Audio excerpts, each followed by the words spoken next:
Friends, मैं आपकी दोस्त अदिति फिर से लेकर आई हूँ आप सभी के लिए संजीवनी एंड रिया की स्टोरी का अगला पार्ट। आई होप आप सभी अच्छे होंगे और अपना ढेर सारा ख्याल रखे होंगे। स्टोरी पसंद आए तो फ्रेंड्स लाइक कमेंट शेयर जरूर कीजिए मेरी हर स्टोरी पर, और चैनल को अगर अभी तक सब्सक्राइब नहीं किया है तो कर लीजिएगा।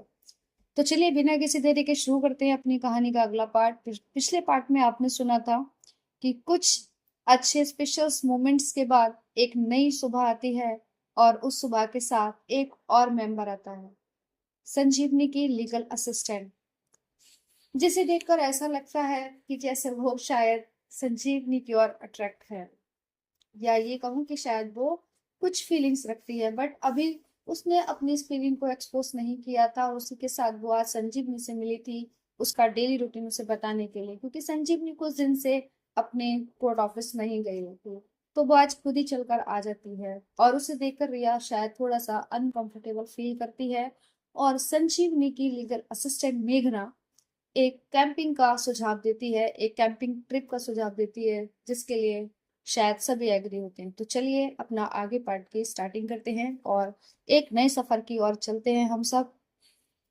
अरोमा कैफे के पीछे वाले बैकयार्ड में एक हल्की सी हलचल शुरू हो चुकी थी। स्टाफ मेंबर्स कैंपिंग ट्रिप की तैयारी में लगे थे। टेंट, बोनफायर के सामान और एक छोटी सी वैन जिसमें सब सामान ले जाना था कैंपिंग का, कि जो भी चीजें हैं, छोटी बड़ी चीजें सभी को ले जाना था, ताकि हमको ट्रिप पर कोई प्रॉब्लम ना हो।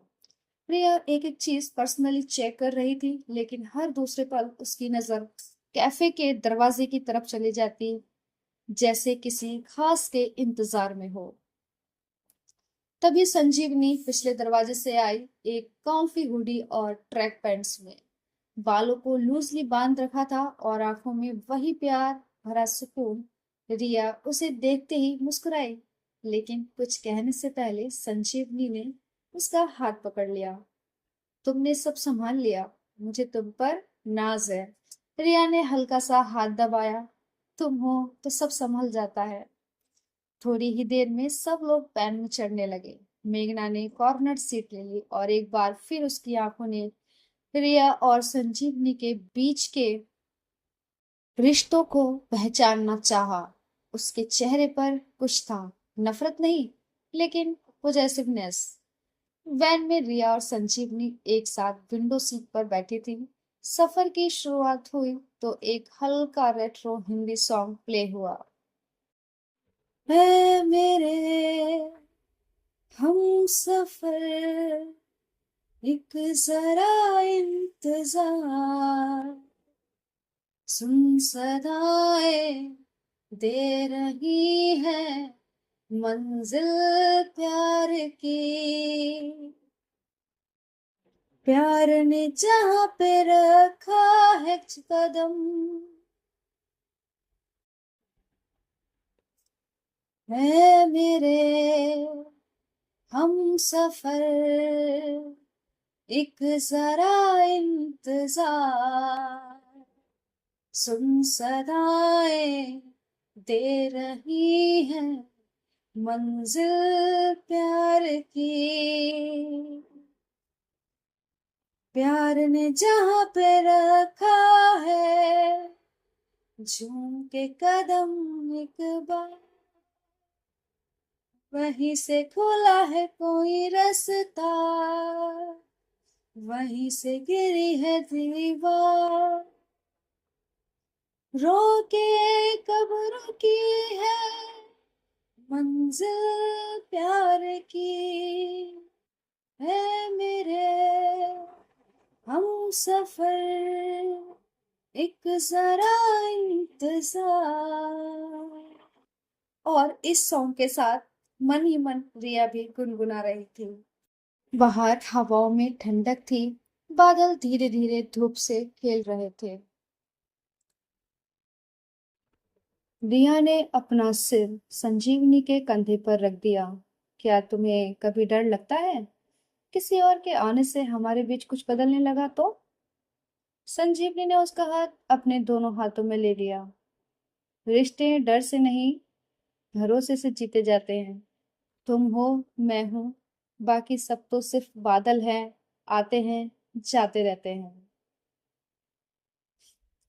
ट्रिप सिर्फ ट्रिप लोकेशन के एक लेक के पास का फॉरेस्ट एरिया था। सबने मिलके टेंट लगाए। अपना अपना टेंट सब स्वयं लगा रहे थे। मेघना अपना अलग टेंट लगा रही थी, ये सोचकर कि शायद उसे संजीवनी के साथ थोड़ा टाइम स्पेंड करने का मौका लगे। लेकिन संजीवनी और रिया अपना अलग टेंट लगा रहे थे और फायरवुड जमा किया।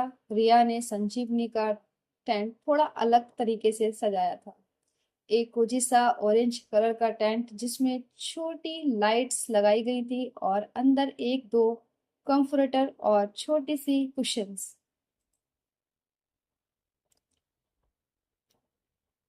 शाम ढलने लगी थी। वॉनफायर जल चुका था। सब लोग आसपास बैठ गए। मेघना एक साइड से संजीवनी के पास बैठी, जबकि रिया थोड़ा डिस्टेंस पे थी स्टाफ के साथ। मेघना ने हल्का सा संजीवनी के शोल्डर को टच करने की कोशिश की, बल्कि उसने टच कर ही दिया था जब किसी जोक पे हंसी आई। लेकिन संजीवनी ने थोड़ा सा दूर हटने को कहा। थोड़ा डिस्टेंस मैगना, कोल्ड है पर पर्सनल वार्मथ की हद होती है। रिया ने वो देखा लेकिन कुछ कहा नहीं, सिर्फ एक संतुलित मुस्कान के साथ कॉफी सर्व करने लगी। थोड़ी देर बाद सबने अपने अपने टेंट्स में जाने का शुरू किया, लेकिन उससे पहले ही संजीवनी ने सबको टोक दिया कि क्या भाई, इतनी जल्दी भी क्या है, थोड़ा एंजॉय करते हैं, डांस वांस करते हैं, कुछ म्यूजिक म्यूजिक हो जाए। तो सब लोग मुस्कुराकर बैठ जाते हैं और एक क्लैपिंग के साथ अपने एंजॉय की शुरुआत करते हैं और संजीवनी का शुक्रिया अदा करते हैं। थोड़ी देर बाद एक म्यूजिक बजता है और फास्ट सॉन्ग चलता है जिस पर सभी के पैर थिरकने लगते हैं। और रिया सिर्फ बैठी हुई देख रही थी, एक तरफ संजीवनी बैठी थी, दूसरी साइड से मेघना भी उन दोनों को ही देख रही थी और वो चाह रही थी कि वो संजीवनी के साथ डांस करे, लेकिन नहीं किया। तभी रिया के स्टाफ मेंबर की एक लड़की मेघना को उठा लेती है और डांस करने के लिए फोर्स करती है। मेघना उसके साथ खड़ी हो जाती है और डांस करने लगती है। रिया संजीवनी को देख रही थी कि शायद वो भी उसके साथ डांस करे, लेकिन स्टाफ के बीच इस तरीके से डांस करना उसने ठीक नहीं समझा, तो वो नहीं करती और दोनों ही ऐसे ही सबको देखने लगते हैं। कुछ देर डांस के बाद थक कर सब बैठते हैं और फिर लजीज स्वादिष्ट खाने का आनंद लेते हैं। खाना खाने के बाद और ज्यादा सब लोग थक हो रहे थे, आंखों में नींद आ रही थी, तो सब लोग सोने के लिए अपने अपने टेंट में चले जाते हैं। रिया अपने टेंट में थी जब संजीवनी अंदर आई। उसने अंदर आते ही जमीन पे बिछा कंफर्टर थोड़ा सेट किया और रिया के पास बैठ गई। तुम चुप क्यों हो? रिया ने उसकी तरफ देखा। मैं बस देख रही थी कि कैसे कुछ लोग तुम्हारे करीब आना चाहते हैं और मैं उन पर गुस्सा भी नहीं कर सकती। तुम हो ही ऐसी। संजीवनी ने रिया का हाथ अपने सीने पे रखा। मैं सिर्फ तुम्हारी हूँ, हर सांस, हर पल, हर ख्याल में सिर्फ तुम हो। तुम्हें इनसिक्योरिटी महसूस करने का कोई हक नहीं है, क्योंकि मेरी पूरी दुनिया तुम में सिमट जाती है। प्रिया की आंखों में आंसू की हल्की सी झलक थी। बस इतना काफी है, उसने कहा और संजीवनी को अपनी बाहों में ले लिया। बाहों में लेने के बाद थोड़ी देर चुप, यूं ही टेंट के अंदर सन्नाटा रहा और वो एक दूसरे की फीलिंग्स को महसूस करने लगी थी। शब्द नहीं थे पर दिल में बहुत कुछ उछल रहा था बाहर आने के लिए, पर समझ नहीं आ रहा था कैसे इसको बाहर लाया जाए या क्या किया जाए। दोनों की तरफ शायद सेम सेम कंडीशन थी, लेकिन कहते हैं ना कि कभी कभी क्या होता है, इतने ज्यादा जज्बात अंदर होते हैं कि हम उन्हें बाहर नहीं ला पाते हैं। समझ नहीं आता कि शुरुआत कहाँ से करें या कैसे करें, जबकि अभी कुछ समय पहले ही दोनों ने एक अच्छे मोमेंट को अपने बीच रखा था, लेकिन फिर भी होता है। प्यार है दोस्तों, और प्यार में ये सब एक नॉर्मल है, ऐसी चीजों से गुजरना पड़ता है। टेंट के अंदर एक रात सिर्फ अपनी, यानी कि उन दोनों की थी। टेंट के अंदर एक सुकून था, एक गर्माहट थी जो न सिर्फ कंफर्टर से आ रही थी, बल्कि उस लम्हे से भी जहां रिया और संजीव ने सिर्फ एक दूसरे को महसूस करना चाहते थे। बाहर की ठंडी हवा टेंट के कपड़ों को कभी कभी हिला जाती थी, लेकिन अंदर सिर्फ एक सॉफ्ट ग्लो था। फेरी लाइट्स की हल्की सी गोल्डन रोशनी जो उनके चेहरों पर थी, उतनी ही नरमी से पड़ रही थी जितनी नरमी उनकी नजरों में थी। रिया अभी भी संजीवनी को बाहों में लिए थी, लेकिन इस बार उनका हाल कुछ अलग था। दिलों की धड़कन तेज थी, सांसें थोड़ी भारी सी, और आंखों में वो जज्बात थे जो लफ्जों से बाहर निकल आए थे। तुम मेरे पास हो ये काफी है, लेकिन तुम्हें पूरा महसूस करना चाहती हूँ, रिया ने धीरे से कहा। उसके होंठ संजीवनी के कान के पास थे। हल्की सी थरथराहट उसकी आवाज में थी, लेकिन साफ था वो अंदर छुपे किसी भी जज्बात को अब और छुपाना नहीं चाहती थी। संजीवनी ने अपने हाथों से रिया के गाल को छुआ। उंगलियों का हल्का टच उसकी रूह तक उतर गया। मैं सिर्फ तुम्हारी हूँ रिया, हर जगह, हर एहसास में। उनका चेहरा अब और पास था, और वो पल जिसमें होठों ने होठों को छुआ, एक थामा हुआ वक्त था। किसी सॉरी किस शुरू हुई, जैसे दो सांसों ने एक दूसरे को ढूंढ लिया हो।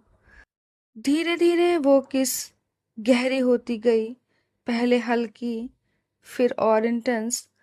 रिया ने संजीवनी के लोअर लिप को अपनी उंगलियों से छुआ, फिर अपनी जुबान से। एक हल्की सी थरथराहट थी दोनों के जिस्मों में।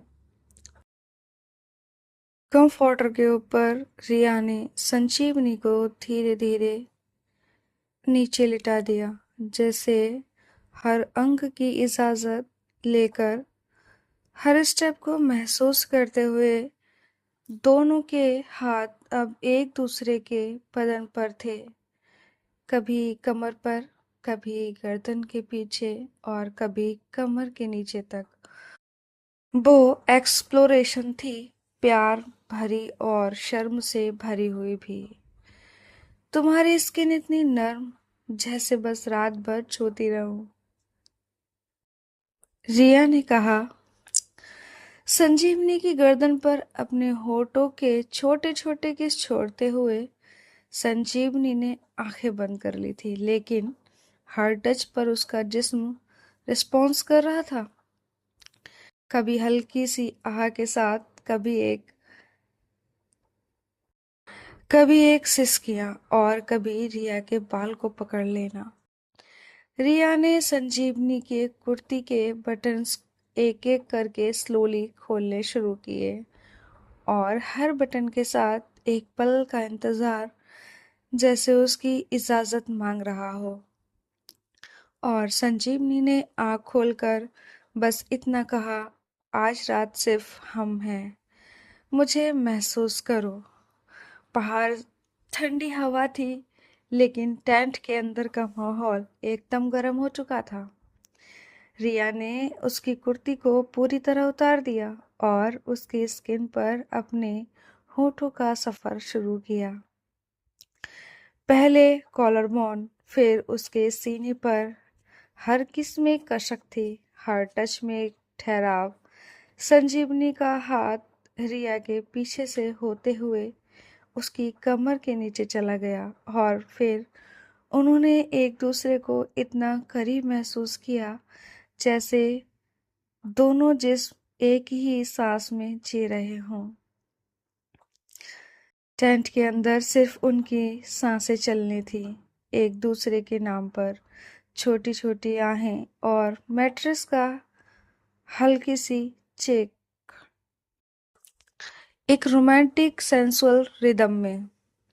रिया ने अपने कपड़े फे रिया ने अपने कपड़े भी धीरे धीरे उतारने शुरू किए। एक नज़र संजीवनी की आंखों में डाली, जिसमें शर्म भी थी, चाहत भी, और फिर जब रिया उसके बिल्कुल करीब आई तो उनके जिस्म एक दूसरे से लिपट गए। हर कर्व, हर सॉफ्टनेस एक दूसरे में घुलने लगा। ये रात सिर्फ तुम्हारी है, संजीवनी ने कहा, अपनी लेग रिया के अराउंड लपेटकर उसके कंधे को टच करते हुए। उस रात उन्होंने किसी भी हद, किसी भी लिमिट को नहीं माना। जो अब तक उन दोनों के बीच लिमिट बचा हुआ था, वो शायद आज रात खत्म होने वाली थी। अब तक जो लिमिट क्रॉस नहीं हुई थी, वो लिमिट आज शायद टूटने वाली है। हद से ज्यादा हद पार होने वाली थी। एक ऐसा प्यार जिसके लिए शायद वो दोनों ही इंतजार में थी। उनकी प्यास सिर्फ प्यार थी और हर टच में एक जज्बात की गहराई। संजीवनी के पृष्ठ रिया के होठों के नीचे थे और रिया उनका हर एक इंच एक्सप्लोर कर रही थी। कभी किस के साथ, कभी हल्का सा बाइट, तो कभी सॉफ्ट लिक के साथ। संजीवनी के लिप्स कभी रिया के होठों पर थे, कभी उसकी निक पर और कभी कमर के नीचे। दोनों के जिस्म एक दूसरे की राह चढ़ गए थे। रिया ने संजीवनी की थाई पकड़कर उसके अंदर का हर जज्बात महसूस किया और फिर उसकी जुबान उस जगह तक पहुंची जहां सिर्फ चाहत होती है, सिर्फ कसक। और संजीवनी ने उस पल अपने सारे जज्बात रिया के हाथों में छोड़ दिए। सांस तेज थी, हाँ में हाँ थी, और हर लम्हा एक क्लाइमैक्स की तरह पड़ रहा था। उन दोनों को कोई अंदाजा भी नहीं था कि रात कितनी हो गई है या कितना समय हो गया है। इन दोनों बातों का तो उन्हें होश ही नहीं था। वो एक दूसरे में इतना खोई हुई थी और बाहर की तो मानो कोई चिंता ही ना हो। रात का दूसरा पहलू स्टार्ट हो चुका था। रात और गहरी हो चुकी थी। रिया की जुबान संजीवनी के जिस्म पे ऐसे चल रही थी जैसे हर एक हिस्से को याद रखना चाहती हो। हर कर्व, हर सॉफ्टनेस, हर नरमी पर उसने अपने होठों का दस्तक दिया, कभी प्यार से तो कभी शिद्दत से। संजीवनी की सांसें अब कंट्रोल में नहीं रही थी। उसने रिया के कंधों को थाम लिया, उसे अपनी ओर करीब खींच लिया। तुम्हारे बिना मैं अधूरी हूँ रिया। उसकी आवाज में तड़प थी, एक प्यासी रूह की पुकार जिसे रिया ने बिना कुछ कहे सिर्फ एक गहरे किस के साथ जवाब दिया। रिया ने अपनी लेग उसके साथ ओवरलैप कर ली। दोनों के जिस्म एक साथ एक रिदम में हिलने लगे, धीरे धीरे लेकिन मदहोश कर देने वाले मोशंस में। टेंट के अंदर सिर्फ एक साउंड था, दो दिलों के मिलने का। तुम मुझे हर बार नई बनाती हो, संजीवनी ने कहा, रिया के होठ अपने सीने पर महसूस करते हुए। रिया अब हर जगह थी, उसकी प्रेत संजीवनी के ईयर लब्स तक थी, उसके फिंगर कमर के नीचे और उसकी जुबान उस जगह तक जहां सिर्फ और सिर्फ एक महबूब पहुंचता है। रिया ने अपने लिप्स उस जगह रख दिए, हल्का सा टच, फिर एक जेंटल किस, और फिर जब संजीवनी की बॉडी रिस्पॉन्स करने लगी, उसने अपनी जुबान से हर एक जज्बात को महसूस किया। रिया रुक जाओ, या मैं, वो बोल ही नहीं पा रही थी, आधे शब्द ही उसके मुंह से निकल रहे थे। लेकिन रिया ने नहीं रोका खुद को। उसने अपना प्यार संजीवनी के रूप में छलका दिया। और संजीवनी के पैर टेंट के मैट्रेस पर एक बार थरथराए। उसका जिस्म एक ऑर्गेज़म के तार से गुजर गया, पूरे रोर कंप्लीट। रिया उसके ऊपर आई, उसका फेस किस किया। तुम मेरी हो, सिर्फ मेरी। संजीवनी ने उसे पलट दिया, अब वो ऊपर थी। रिया ने उसके गेस्चर को समझा, उसकी आंखों में एकदम से नरमी आई।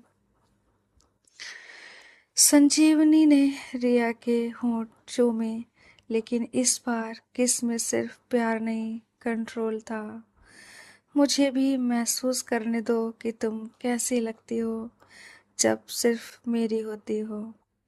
संजीवनी ने रिया के सीने पर अपने होंठ रखे, उंगलियों से उसके साइड से नीचे तक टच किया, फिर अपने होंठ उस जगह रखे जहाँ रिया ने अपने इमोशंस का बोझ रखा था।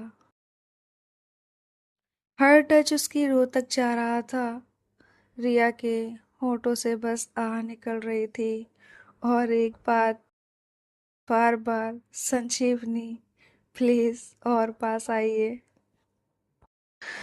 उन्होंने अपने जिस्म के बीच का हर डिस्टेंस मिटा दिया। दोनों एक दूसरे में ऐसे घुल गए जैसे दो नदियां मिल गई हों। जिस्म का हर अंग, हर थरथराहट, हर सिसकियां एक रिदम में चल रही थी। संजीवनी ने रिया के अंदर का हर रिएक्शन पढ़ लिया। कभी हाथ उसकी कमर के नीचे, कभी टंग रिया के प्राइवेट स्पेस में, और रिया की बॉडी सिर्फ झुकती गई, लिपटती गई। एक और ऑर्गेज़म इस बार रिया के लिए, और दोनों एक दूसरे की बाहों में गिर के सिर्फ आंखों से बात करते रहे। टेंट के अंदर अब हल्की हल्की सांसें थी, मैट्रेस हल्का सा गर्म, और दोनों के जिस्म एक दूसरे में लिपटते हुए, किस करते हुए, स्लोली फिंगर से प्यार करते हुए। आज तो माहौल पूरा गर्म है दोस्तों। मैं तुम्हें रोज इस तरह महसूस करना चाहती हूँ, बिना किसी डर के, रिया ने कहा, उसकी उंगली संजीवनी के लिप्स पर रखते हुए। संजीवनी ने सिर्फ एक बात बोली, मेरे जिस्म की हर चाहत तुमसे है, और मेरे दिल की हर ख्वाहिश भी। रात और गहरी हो चुकी थी। उन लोगों को अंदाजा ही नहीं था, शायद उन्हें तो इस रात के खत्म होने का इंतजार भी नहीं था। इतना डूब चुके थे कि उनका प्यार रुकने का नाम ही नहीं ले रहा था। रात का तीसरा पहर लग चुका था और वो रात जैसे रुक गई थी अब। संजीवनी ने रिया के बाल अपनी फिंगर से सुलझाए, उसके फॉरहेड पर एक हल्की सी किस की। रिया अभी भी उसके सीने से लिपटी थी, आंखें बंद किए, सिर्फ उसकी धड़कन सुन रही थी। टेंट के अंदर सिर्फ एक नर्म सी वार्म थी। कंफर्टर के नीचे उनका वो जिस्म, जिस पर एक भी कपड़ा नहीं, वो जिस्म एक दूसरे में समा चुका था। बाहर की ठंड उनके बीच का प्यार महसूस करके दूर हो गई थी। बाहर की ठंड, लेकिन अंदर का माहौल पूरी तरह गर्म हो चुका था। उन दोनों के बीच ठंड का नामो निशान तक नहीं था। वो एक दूसरे में पूरी तरह डूब चुकी थी। उन्हें अब अलग कर पाना नामुमकिन था। आज मैं सिर्फ तुम्हारी थी, बिना किसी नकाब के, बिना किसी लेयर के, रिया ने धीरे से कहा, अपनी आंखों में नमी छुपाते हुए। संजीवनी ने उसके होठों को चूमा, और मैं हमेशा से तुम्हारी हूँ रिया, शायद दुनिया से छुप के, लेकिन तुमसे नहीं। रिया ने अपना हाथ उसके गाल पर रखा, उसकी आंखों में देखा, वो आंखें जहां सिर्फ उसका वजूद बसा था। ये ट्रिप उनके लिए एक यादगार ट्रिप बनने जा रही थी। क्या तुम्हें कभी डर नहीं लगता इस रिश्ते से? संजीवनी ने उसका हाथ अपने होठों से छू लिया। डर सिर्फ एक ही चीज का लगता है, तुमसे दूर होने का। एक बार फिर वो उसके इतने करीब हो गई कि उनकी सांसें फिर से एक साथ चलने लगी। संजीवनी ने उसके कंधे पर अपने चिक रखी और रिया उसकी कमर को प्यार से थामकर उसे और करीब खींच लिया। वो साइलेंस में एक दूसरे की हार्ट बीट सुनते रहे, एक रिदम में। तुमने आज मुझे वो महसूस करवाया है जो शायद हर कोई अपने प्यार को नहीं करवा पाता है, या शायद इस तरह प्यार नहीं करता होगा जैसा आपने किया है। एक अलग सुकून महसूस करवाया, रिया ने कहा। मैं तुम्हारे साथ अपने आप से मिलती हूँ। संजीवनी ने उसका चेहरा अपने दोनों हाथों में ले लिया। और तुमने मुझे सिखाया कि प्यार सिर्फ देखने या छूने का नहीं होता, बल्कि महसूस करने का होता है, रूह से, हर रोज। वो दोनों टेंट के अंदर पहली बार फुली ओपन हो चुके थे, सिर्फ जिस्म से ही नहीं बल्कि दिल से भी। संजीवनी ने अपनी उंगलियां रिया की कमर से लेकर उसकी कमर के नीचे तक ले गई, उस जगह तक जहां अभी भी उसकी बॉडी में थोड़ी सी हीट थी। उसने वहां सिर्फ एक हल्का सा टच किया, एक रिमाइंडर कि उनका प्यार अभी भी खत्म नहीं हुआ। वो चलता रहेगा, हर सुबह, हर रात। रिया ने अपने होठ संजीवनी के ब्यूटी बोन पर रखे, हल्का सा बाइट किया। मैं तुम में डूबना चाहती हूँ हर बार। संजीवनी ने उसे अपने लैब पर बिठा लिया। तो डूब जाओ, मैं संभाल लूंगी। उस रात के लास्ट मोमेंट में उन्होंने एक और बार प्यार किया। इस बार तो उन्हें शायद थकान भी महसूस नहीं हो रही है। उनका प्यार है कि कंटिन्यू ही होता जा रहा है। इस बार स्लो, डीप और सोलफुल, हर किस में वादा था, हर टच में विश्वास। उन्होंने एक दूसरे के होठ चूमे, हल्की सी मुस्कुराहट के साथ, और फिर रिया ने संजीवनी के सीने पर अपना सर रख दिया, जैसे घर मिल गया हो। तुम मेरी हो और रहोगी। तुम्हारे बिना मैं कुछ भी नहीं।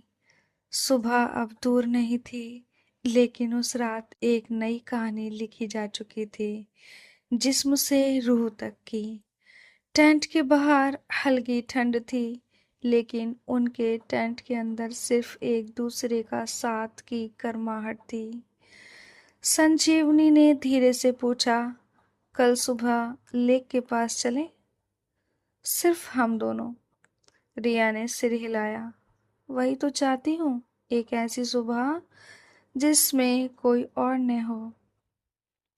और रात उनके अपने सिलसिलों में ढल गई, हर बात में अपनापन, हर खामोशी में मोहब्बत। टेंट के बाहर बॉनफायर की आग धीरे धीरे बुझ रही थी, लेकिन उनके बीच का प्यार और ज्यादा रोशन हो रहा था। वो दोनों अब एक दूसरे के एहसास में डूबकर, एक दूसरे की बाहों में सिमटकर लेटी हुई थी। उनकी आंखों में नींद तो शायद थी नहीं, पर रात काफी हो चुकी थी और सुबह होने में अभी कुछ समय बाकी था। वो दोनों एक दूसरे को महसूस करने के बाद, इतना डीपली प्यार करने के बाद, अपने हर एहसास को जताने के बाद सोने का विचार बनाती हैं और एक दूसरे की बाहों में ऐसे ही ब्लैंकेट के अंदर सो जाती हैं। और एक टेंट के अंदर का माहौल एक अलग ही कहानी लिख चुका था, या ये कहूँ कि आज उनके प्यार का एक नया अध्याय शुरू हुआ था। तो फ्रेंड्स, कहानी को यहीं रोकते हैं। जल्दी मिलेंगे अगले पार्ट के साथ। तब तक आप इस कहानी को सुनिए, एंजॉय कीजिए, लाइक कमेंट शेयर कीजिए और अगर चैनल को सब्सक्राइब नहीं किया है तो कर लीजिएगा। जल्दी मिलेंगे। अपना ख्याल रखिए, अपनों का ख्याल रखिए। Bye bye, take care.